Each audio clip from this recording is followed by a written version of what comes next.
My name's Carrie, and if you're expecting a fairy tale, you might want to look elsewhere. My life's been anything but, starting from when I was just 3. That's when my mom decided she'd had enough of us, or maybe it was just Dad and me she'd had enough of. She took off with some guy she met at a bar, or so the story goes. Never much cared to get into the specifics, the outcome was the same either way. She was gone, leaving me and Dad to fend for ourselves. School was a trip. Kids can be real jerks, especially when they sniff out something they think they can use against you. "Hey, Carrie, gonna run off like your mom?" That was a popular one for a while.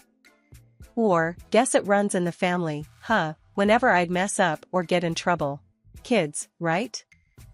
"Don't let them get to you," Dad would say. "They don't know Jack." He had a way of making it seem like it was us against the world, which, I guess, it kinda was. My dad, Jack, he was a rock. Started out slinging hammers on construction sites, then clawed his way up to running his own gig. The man busted his back so I wouldn't want for anything. And I didn't, not really. He made damn sure of it. But there was always this hole, you know? No matter how many new shoes or gadgets he threw my way. Graduation was a blur of caps and gowns, and before I knew it, I was stepping onto a college campus. Fresh start, new faces. Nobody knew about my mom and her leaving. It was liberating. For the first time, I wasn't Carrie, the girl with the runaway mom. Just Carrie. College was like stepping into another world. Nobody gave two hoots about my past. My mom's story? Might as well have been ancient history. It was all about the here and now. Classes, parties, late-night cram sessions. I started to feel like I could leave that old version of myself behind. My self-esteem? Shot through the roof. I was making friends, acing classes, and for once, I didn't feel like I was playing catch-up with everyone else. One evening, I found myself at this dive bar with a bunch of classmates. The place was buzzing, the kind of hum that told you stories were being made. I was wedged into a booth with Sarah and Mike, nursing a beer and pretending I understood their debate about some philosophical crap. "So, Carrie," Mike slurred, turning his bleary eyes on me. "What's your story? You always dodge the question." Sarah elbowed him. "Lay off, man. Not everyone's an open book." I shrugged, the old anxiety nibbling at the edges of my newfound confidence. "Not much to tell. Grew up here, Dad's in construction. Came to college to get away from the same old, same old. Life in college was a smooth ride, all things considered. Classes, friends, a couple of forgettable dates here and there. But nothing serious, you know? I was busy carving out a little slice of life for myself, away from the shadows of my past. And then, bam! Lucas happened. It was a typical Friday night. Sarah had dragged me to this house party, promising it'd be a blast. "Come on, Carrie, you need to get out more. Live a little," she'd said, practically pulling me out the door. The place was packed, music blasting, people everywhere. I was nursing my drink, feeling kind of out of my element, when Lucas bumped into me. Literally. Spilled his drink down my front. "Shit, I'm so sorry," he blurted, eyes wide, a look of genuine horror on his face. "Great, just what I needed," I muttered, dabbing at my shirt with some napkins he'd handed me. "Let me make it up to you. Another drink? On me, obviously," he offered, still looking mortified but hopeful. I eyed him, taking in his messy hair and the earnest look in his eyes. "Sure, why not? Can't get worse, right?" That drink turned into 3, and before I knew it, we were holed up in a corner, talking like we'd known each other for years. Lucas was easy to talk to. He had this way of making you feel like you were the only person in the room. "So, Carrie, what's your deal? You always hang out at parties, looking like you'd rather be anywhere else?" he teased, nudging my shoulder lightly. I rolled my eyes, a smile tugging at my lips, despite myself. "Nah, just not my scene, I guess. I'm more of a quiet nights and good books kind of girl." "Ah, a mystery wrapped in an enigma. he quipped, winking at me. I like it. We delved into everything, our majors, our hometowns, our hopes for the future. Lucas was studying architecture, had dreams of designing sustainable buildings. Make the world a little less shitty, you know, he said, passion lighting up his eyes. It was refreshing, talking to someone so different from me yet so similar in many ways. He told me about his mom, how she'd raised him on her own after his dad left. She's a fighter, my mom. Taught me everything I know about not giving up. I found myself opening up about my dad, how he'd been both parents rolled into one. He's my hero, honestly. Worked his ass off to give me a good life. Lucas nodded, understanding flickering in his gaze. Sounds like we both got lucky with the parent lottery, huh? Yeah, I guess we did. I agreed, feeling a warmth in my chest that had nothing to do with the alcohol. As the night wound down, Lucas leaned in, his voice lowering. I don't know about you, but I'm really glad I spilled my drink on you. I laughed, the sound bubbling up from somewhere deep inside. Me too, Lucas. Me too. He walked me home that night, the streets quiet and the air crisp around us. When we reached my door, he hesitated, shuffling his feet. So, can I see you again? Maybe without the party and the spilled drinks? I bit my lip, considering. A part of me was screaming to say yes, to dive headfirst into whatever this was. Another part was cautious, wary of getting too close. But looking into Lucas's hopeful eyes, I found myself nodding. Yeah, I'd like that. Fast forward through countless dates, late-night phone calls, and studying sessions together, we were inseparable. College life was good, but having Lucas in it made it great. Before I knew it, graduation rolled around. Walking across that stage, diploma in hand, I spotted Lucas in the crowd, cheering louder than anyone else. Felt like my heart was gonna burst right out of my chest. Life after college was a blur of new beginnings. Landed a job as an accountant, and Lucas kicked off his career in architecture. We were doing it, making our way in the big, wide world. And we were doing it together. One day, out of the blue, life decided to throw us another curveball. I was pregnant. The 2 lines on the test, clear as day. My world stopped for a minute, everything silent around me.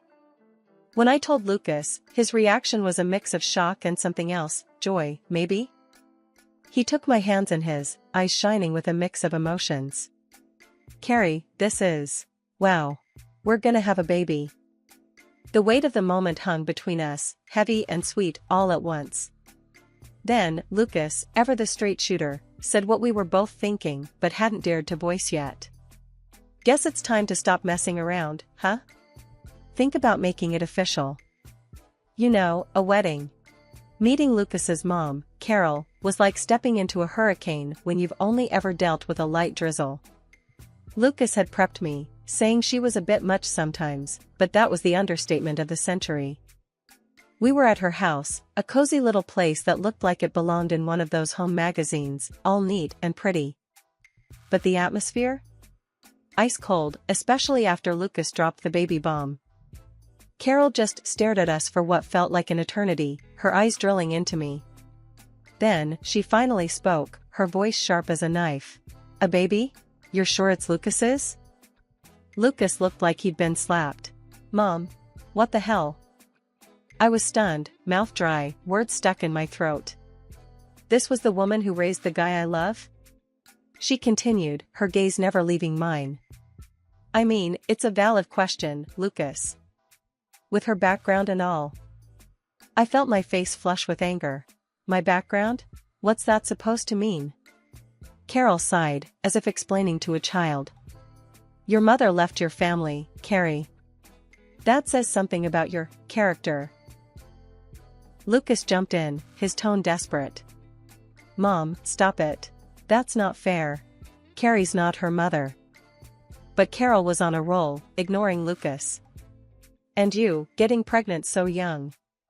Are you trying to trap my son? I couldn't believe what I was hearing. Trap him? We're in this together, Carol. It's not like I planned this on my own. Lucas stood up, his chair scraping loudly against the floor. Enough, Mom. This is insane. You're talking about the woman I love and our child. Carol's face softened for a fraction of a second before she went back on the offensive. I'm just looking out for you, Lucas. You have to think about these things before you ruin your life. I was fuming, but Lucas squeezed my hand under the table, a silent plea to stay calm. We've thought about it, Mom. We're getting married. And we'd like your blessing, but we don't need it. Carol scoffed, shaking her head. Marriage. Your kids playing at being adults. Fine, do what you want. But don't expect me to be happy about it. Our wedding was nothing fancy, just a modest gathering with the people who mattered most. My dad was beaming the whole time, practically glowing with pride. But Carol, my new mother-in-law, might as well have been sucking on lemons all evening. Her face was set in a permanent scowl, like she'd walked into the wrong party and couldn't find the exit. At first, after the wedding, I tried to get on Carol's good side, thinking maybe she just needed time to warm up to me. Lucas and I would go over to her place together, but each visit felt like walking into a lion's den. She had this way of talking, dropping little sarcastic comments and laughing them off, but they always landed like punches.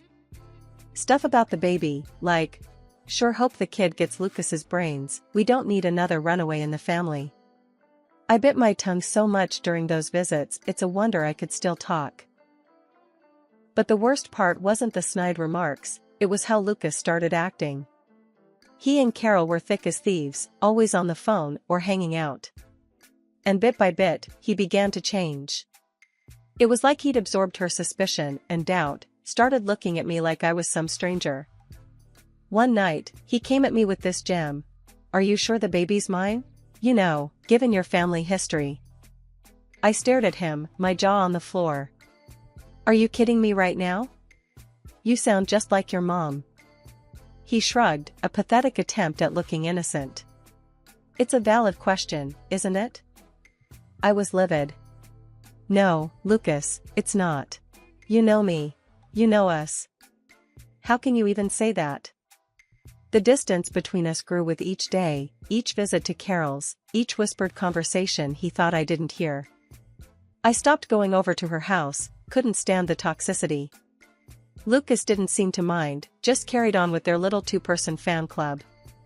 One evening, after another solo visit to Carol's, Lucas came home looking troubled. Before he could launch into another one of his interrogations, I cut him off. Lucas, this has to stop.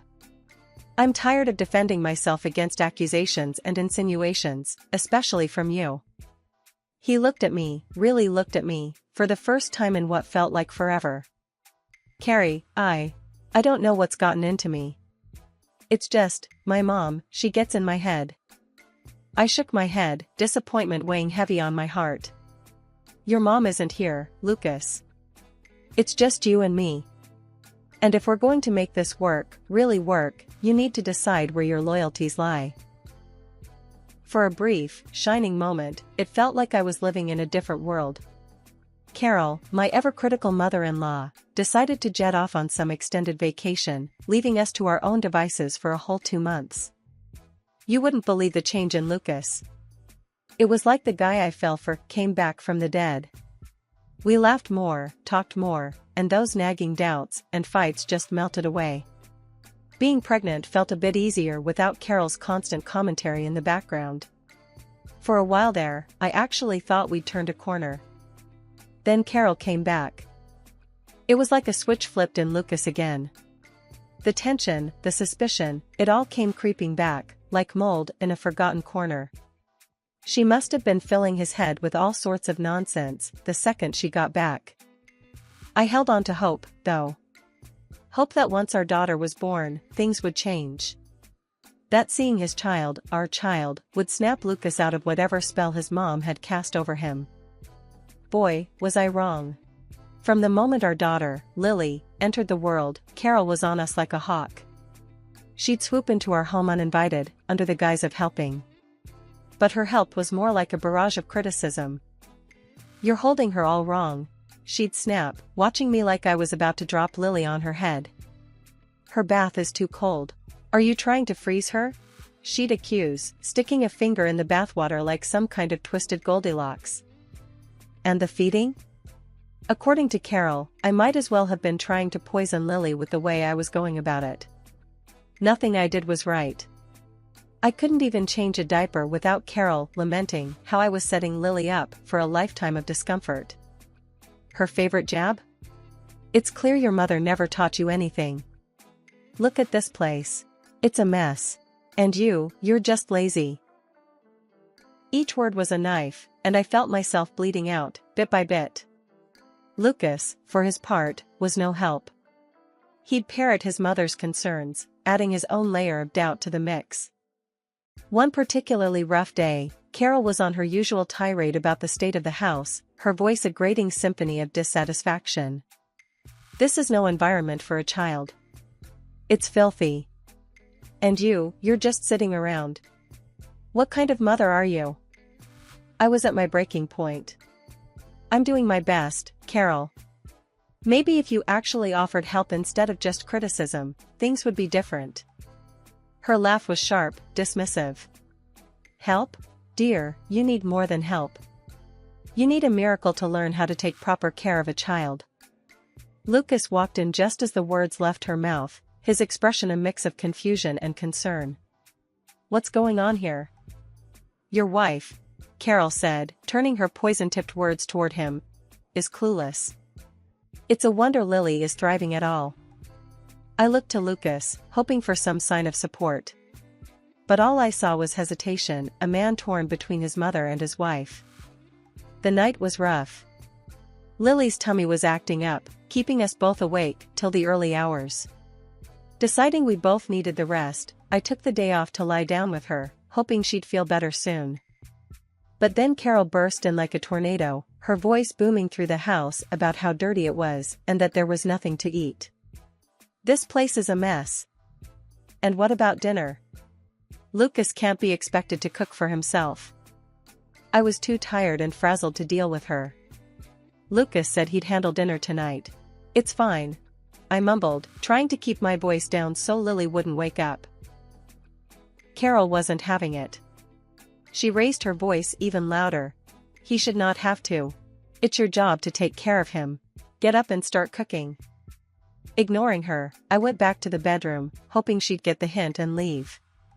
But no, Carol followed, ranting right into the bedroom about how I was failing as a wife and mother. Fearful her yelling would disturb Lily, I got up, gently took Carol by the arm, and led her towards the door. Please, just stop. You're going to wake her. I pleaded quietly. That's when she started screaming. Are you kicking me out? How dare you lay your hands on me? Lucas came home right at that moment. Seeing me with my hand on his mother, he lost it. What the hell do you think you're doing to my mom? He bellowed. Before I could explain, he shoved me. I lost my balance, my head cracking against the edge of the bedside table. Everything went black. Waking up to cold water being splashed on my face was a shock. Carol and Lucas were both standing over me, looking more angry than concerned. Lily's cries filled the air, adding to the chaos. Lucas was livid. Until you prove that's my daughter, I'm not touching her. Deal with her crying. He practically threw me towards the bedroom. The room spun around me as I tried to stand, my head pounding in pain. I'd never felt so alone. My dad, the gentlest man I knew, had never so much as raised his voice at me. And here was the man I loved, the father of my child, pushing me away like I was nothing. I picked up Lily, holding her close, her cries slowly turning into whimpers. As I rocked her, the reality of what just happened hit me hard. Lucas and his mother had crossed a line I never imagined they would. The next morning, Lucas left for work as if nothing had happened, and I quickly packed my suitcase and called a taxi. The moment I stepped into Dad's house, with Lily cradled against my chest, the weight of the world seemed to crash down on me. Dad, I didn't know where else to go. I whispered, my voice breaking, feeling the tears I'd held back start to edge their way forward. He didn't say much, just took us in and held me tight, Lily squished between us. You're safe here, he murmured, his voice a steady rock in the chaos. Tell me everything. Explaining it all to Dad was like reliving a nightmare I couldn't wake up from. His face grew darker with each word, his anger palpable. We're going to the police, he decided, his tone leaving no room for argument. And then, we're putting an end to this. The police station was intimidating, cold, and impersonal. The officer behind the desk looked up as we approached. Can I help you?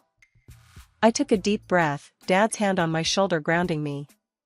I need to report domestic violence. The officer's demeanor changed immediately, his voice softer. Of course, ma'am. Please, come with me. We'll talk somewhere private. Sitting in that small room, with Dad by my side, I poured everything out to the officer, who listened intently, nodding encouragingly. It's important we know everything, he assured me after I stumbled over the details, ashamed and scared. When Dad's journalist friend got in touch about the TV segment, I was hesitant. It's a chance to tell your story, on your terms, Dad encouraged. You could change things for others. Sitting under the harsh studio lights, facing the host, my stomach was a knot of nerves. Many are calling you a symbol of courage, the host began. What made you decide to speak out? I found strength I didn't know I had. I realized silence was another form of fear, I said, my voice steady. I needed to fight back, not just for me, but for Lily. No one should have to go through this. The segment aired, and suddenly, my story was out there, sparking conversations, drawing support from corners I never expected. Lucas's facade crumbled under the weight of public scrutiny, his actions condemned. The court proceedings were a whirlwind. Lucas was found guilty of domestic violence, stripped of any rights to Lily. And in a twist I hadn't seen coming, they ran a DNA test.